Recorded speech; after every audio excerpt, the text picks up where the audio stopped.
Hello friends, आज हम कराघात और करापात के बारे में जानेंगे। कराघात क्या होता है? हर कर का एक भार होता है। मतलब भार होना मतलब कि जिसको पे करना होता है उस पर उस कर का भार होता है।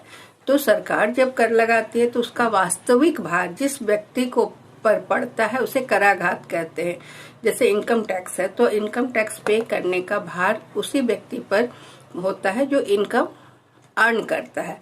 तो कर के भार के कारण प्रत्येक करदाता जिस पर कर लगाया जाता है वह चाहता है कि वह दूसरे व्यक्ति पर टाल दिया जाए। यह किस केस में संभव है?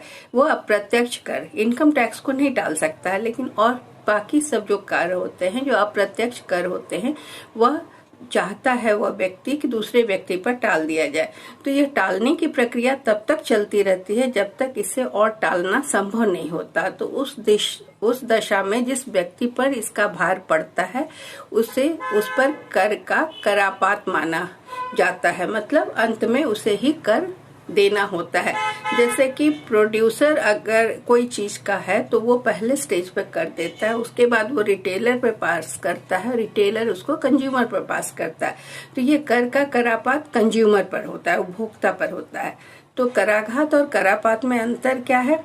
कराघात और करापात में अंतर है, इस तरह से बोल सकते हैं कि कराघात किसी कर के प्रारंभिक भार को बतलाता है और जबकि करापात अंतिम भार को प्रकट करता है।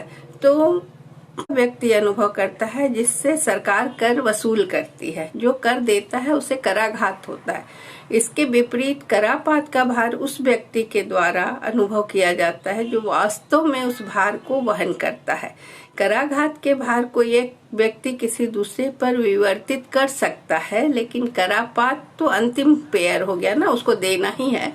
तो विवर्तित या उसको दूसरे पर पास करना संभव नहीं होता। कराघात उस समय महसूस होता है जब कर लगाया जाता है, और करापात कर के देने के समय, ठहराव के समय महसूस होता है। इस प्रकार कराघात का संबंध मौद्रिक भार से है, वास्तविक भार से नहीं।